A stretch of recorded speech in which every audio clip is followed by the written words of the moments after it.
కౌశికీ సంహిత వచ్చేటప్పటికి అక్కడ చాలా అద్భుతంగా ఒక పురాణాంతర్గతమైనటువంటి కథ ఉంటుంది. స్వామివారిని అమ్మవారు అడిగింది, నాథ నాకు నారదుల వారు చెప్పారు మీరు ఏ ప్రశ్న అడిగినా సమాధానం చెప్తారు, ఒక ప్రశ్నకి చెప్పరు అని. అది ఏం ప్రశ్న అంటే, మీ మెడ లోపల ఎప్పుడు కపాళాలు అంటే మనుషుల యొక్క పుర్రెలతోటి ఒక మాల వేసుకుంటారు కదా, ఇది ఎందుకు వేసుకుంటారు, దీనికి మీరు చెప్పరు అని చెప్పారు.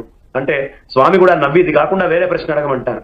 అప్పుడు పార్వతీ అమ్మవారు కొంచెంగా అలక చూపిస్తే, సరే ఈ చెప్పేటటువంటిది ఇంకెవరు వినటానికి వీల్లేదు, నువ్వు చాలా శ్రద్ధగా ఈ చెప్పేటటువంటి విషయాన్ని విను అని చెప్పి ఆ సాక్షాత్తు పరమేశ్వరుడు చెప్పడం మొదలుపెట్టి ఈ మెళ్ళలో ఉండేటటువంటి కపాళాలన్నీ కూడా విష్ణుమూర్తి యొక్క భక్తులైనటువంటి భాగవతోత్తముల కపాళాలు.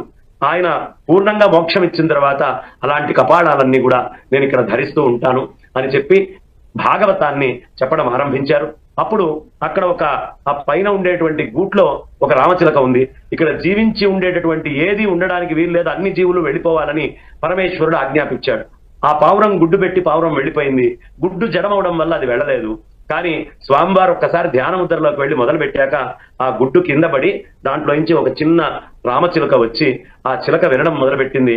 కొంత అధ్యాయాలు అయిన తర్వాత పార్వతీ అమ్మవారు ఊగొడుతూ ఊగొడుతూ ఊగొడుతూ తెలియకుండా ఒక యోగ నిద్రలోకి వెళ్ళారు. ఆ సమయంలో ఆయన చెప్తూ ఉంటే ఈ చిలకే ఊ ఊ ఊ ఊ అని చెప్పింది. ఆ చిలకే తర్వాత స్వామివారు అన్ని అధ్యాయాలు పూర్తయి కళ్ళు తెరిచి చూస్తే అక్కడ పార్వతీ అమ్మవారు నిద్రలో ఉన్నారు. ఈ ఎవరబ్బా ఊ కొడుతోంది అంటే ఈ రామచిలక చిన్నది చెప్తోంది అని ఆయన శూల ప్రయోగం చేస్తే ఆ శూలానికి భయపడి ఆ పక్షి ఎగురుకుంటూ వెళ్లి వ్యాసుల వారి శ్రీమతైన వీటికా గర్భంలోకి వెళ్తుంది.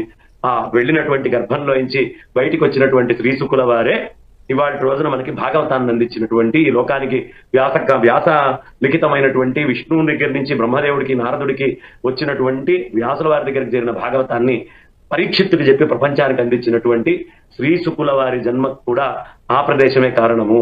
అందుకని అనేక కథలు అమరనాథ గుహలో, చాలా పురాణాంతర్గతమైన విషయాలు అమరనాథ గుహలోనే అమ్మవారు అడిగారని